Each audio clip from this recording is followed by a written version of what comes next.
우리에게 주신 하나님의 말씀은 누가복음 2장 41절부터 마지막 절인 52절까지의 말씀입니다. 누가복음 2장 41절부터 52절까지의 말씀, 우리 다 같이 한 절씩 교독하도록 하겠습니다. 그의 부모가 해마다 유월절이 되면 예루살렘으로 가더니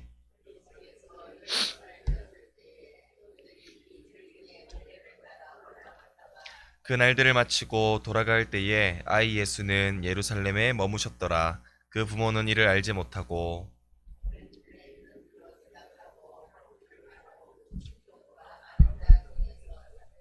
만나지 못함에 찾으면서 예루살렘에 돌아갔더니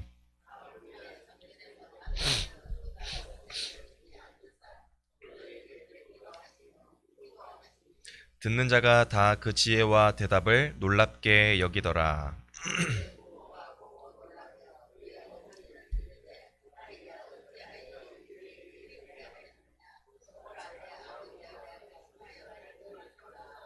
예수께서 이르시되 어찌하여 나를 찾으셨나이까? 내가 내 아버지 집에 있어야 될 줄을 알지 못하셨나이까 하시니.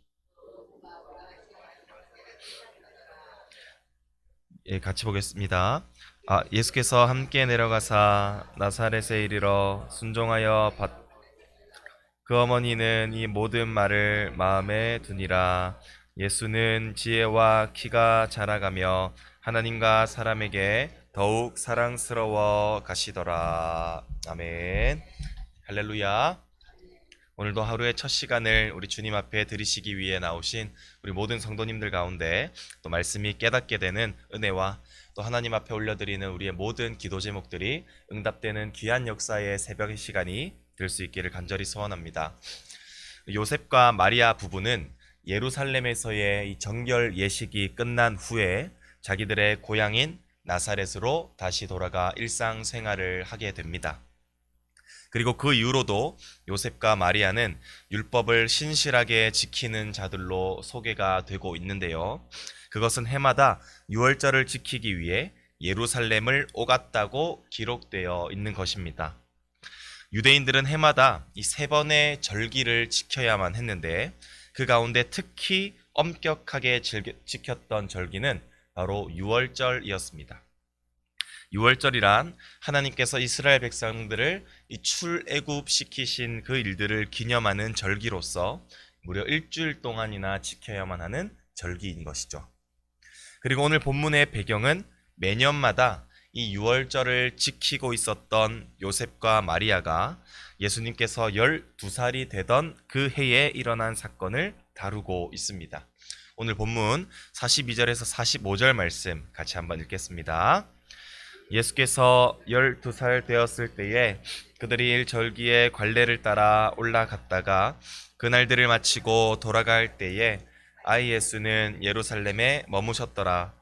그 부모는 이를 알지 못하고 동행 중에 있는 줄로 생각하고 하룻길을 간 후 친족과 아는 자 중에서 찾되 만나지 못함에 찾으면서 예루살렘에 돌아갔더니 12살이 되신 이 예수님과 그의 부모는 그 해에도 역시나 유월절 절기를 지키기 위해 함께 예루살렘으로 올라가게 됩니다. 절기가 끝난 후에 이제 나사렛으로 돌아갈 때에 요셉과 마리아는 당연히 아들 예수님도 그 많은 무리 가운데 섞여서 함께 내려오는 줄 알고 있었을 것입니다. 왜냐하면 그 당시에는 이 순례자들이 내려오는 그 길목에 강도와 같은 그 위험이 많이 있었기 때문에 이러한 위험을 피하기 위해 한 많은 여행단의 무리를 이루어서 함께 내려오는 그러한 배경이 있었습니다. 따라서 그 많은 무리 가운데에 당연히 자신의 아들이 한 무리들의 보살핌을 받으면서 함께 내려오고 있다고 여겼기 때문에 크게 신경 쓰지 못했던 것이었습니다. 그러나 예수님께서는 그들의 부모와 함께 내려오시지 않으셨습니다. 예수님께서는 예루살렘에 머물고 계셨던 것이었죠.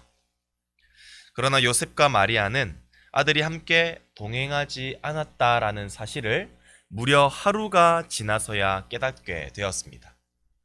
이 사랑하는 아들이 사라졌다는 것을 하루 뒤에서야 깨달았던 부모의 마음이 어땠을까요?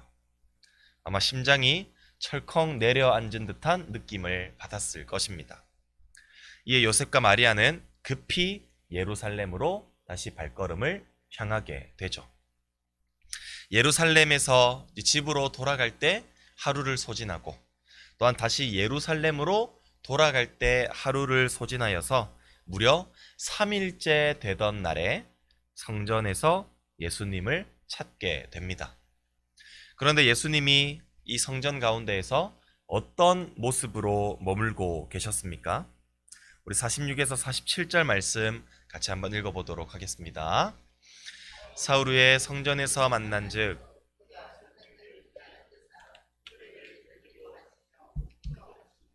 듣는 자가 다 그 지혜와 대답을 놀랍게 여기더라. 아멘. 당시 예수님께서는 12살이셨습니다.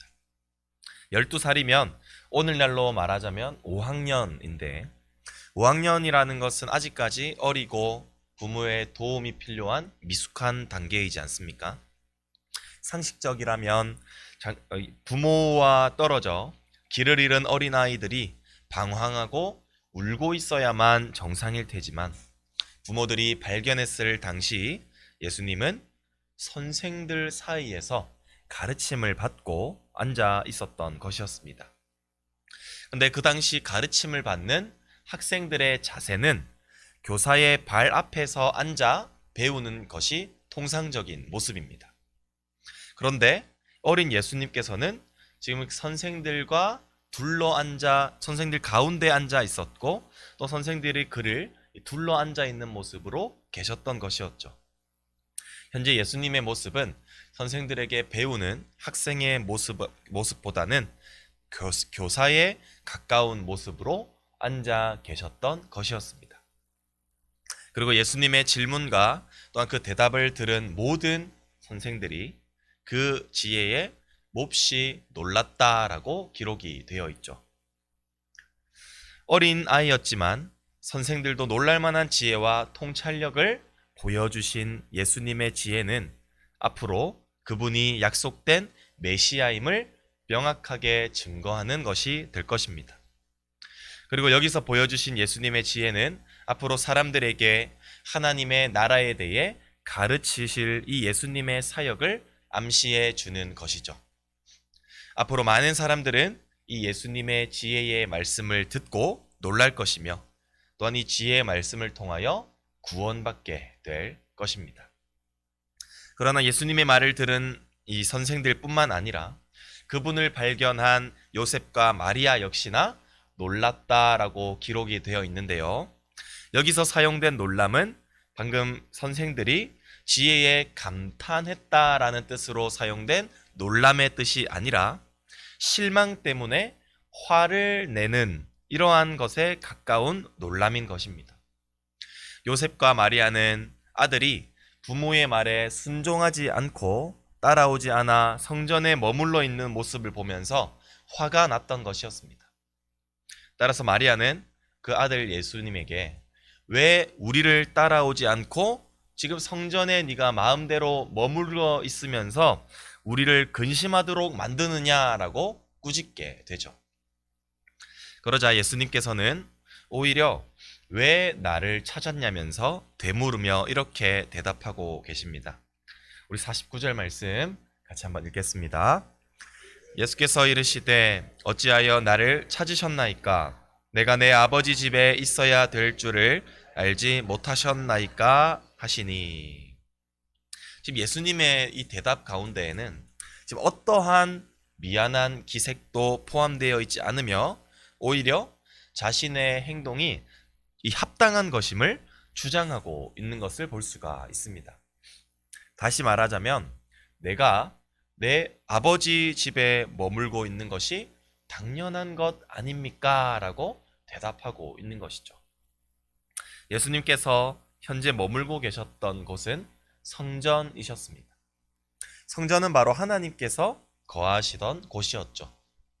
다시 말하자면 예수님의 아버지는 요셉이 아닌 바로 하나님이심을 지금 예수님께서 선포하고 계시는 것입니다. 여기서 예수님의 대답을 통하여 누가는 독자들에게 지금 무엇을 의도하고자 하기 위함일까요?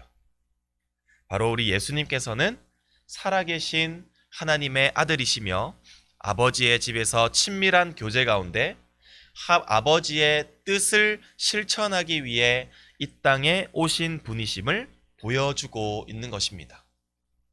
이 말은 예수님께서는 사람의 모습으로 이 땅에 오셨지만 완전한 신성을 가지신 하나님이시다라는 것을 우리에게 알려주고 있는 것이죠. 예수님께서는 아버지 되신 하나님의 뜻에 따라 이 땅 가운데 병든 자를 고치시고 귀신 들린 자를 회복해 하시고 영원한 생명을 주시는 완전하신 하나님의 모습으로 이 땅에 온 것입니다. 반면에 예수님께서는 나사렛으로 내려가 육신의 부모에게도 순종했다라고 기록되어 있는데요. 이 말은 그분이 하나님의 아들이신 신성을 지니신 분이신 동시에 바로 육신의 사람의 아들의 몸을 입은 이 인성을 가지신 분이다라는 것을 또한 말씀해 주는 것입니다.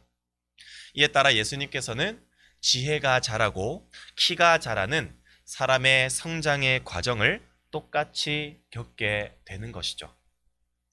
예수님께서 인성을 가지시고 계신다는 사실은 우리에게 매우 중요한 사실을 내포해 주고 있는 것입니다. 하나님의 율법 아래에 태어난 모든 인간은 그 율법 아래에 죄가 있는 자들입니다. 그러나 완전한 인간이신 예수 그리스도만이 율법을 완전하게 성취할 수 있으며 율법을 완전하게 성취하여 그 죄로부터 우리를 구원하실 수 있는 분이시기 때문에 인성을 가지고 태어나셨다는 정보가 우리에게 매우 중요한 사실인 것입니다. 예수님께서는 앞으로 우리의 구원을 이루시기 위해서 십자가에 달려 죽으실 것이고 그 결과 우리의 죄를 사하여 주실 것입니다. 우리 사랑하는 성도 여러분, 이제 말씀을 맺고자 합니다. 오늘 본문은 예수님의 그 인성과 신성이 공존하신다는 아주 중요한 신학적인 사실을 우리에게 말씀해 주고 계십니다. 예수님께서는 하나님의 아들이시자 사람의 아들이십니다. 예수님께서는 하나님의 그 아버지의 구속의 뜻을 온전하게 순종하실 것이며 육신의 몸을 버려 우리의 죄를 사해 주셨습니다. 이런 예수님의 순종으로 인하여 우리가 구원받았음을 우리가 기억하여 우리가 날마다 우리의 주님 대신 예수 그리스도 앞에 감사하는 삶을 살아야 할 줄로 믿습니다.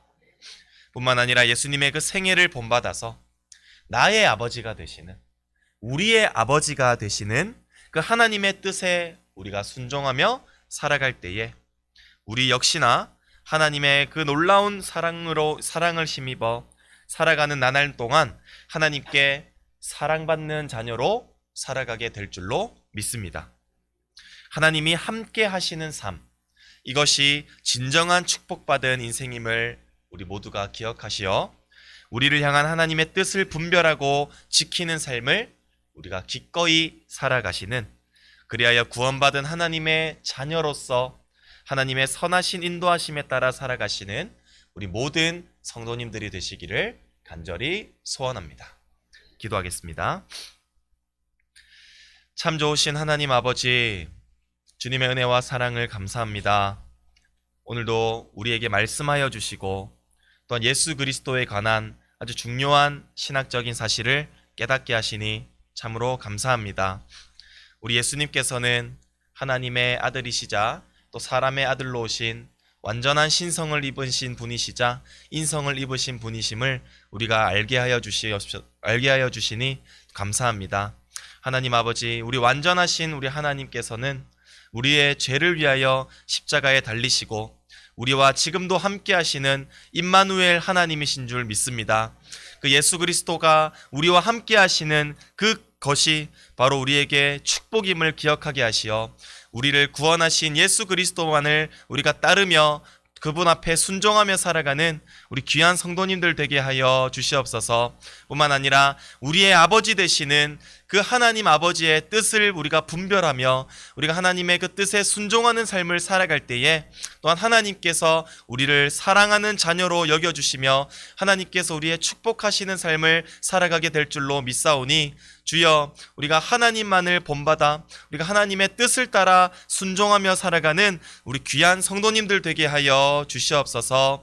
또한 이곳에 나올 때에 또 그냥 나오지 아니하게 하시고 우리 11조와 또 선교 헌금으로 드린 손길 있습니다. 하나님께서 축복하여 주시어 또한 하나님 앞에 드려지는 이 11조가 많아지게 하시고 또한 우리에게 주어진 이 선교의 사명들을 잘 감당함으로 말미암아 하나님의 뜻이 이 땅에 성취되는 귀한 역사가 나타날 수 있도록 주여 축복하여 주시옵소서. 주님께 감사드리옵고 지금도 살아계시는 우리 구주 예수 그리스도의 이름으로 간절히 기도드립니다.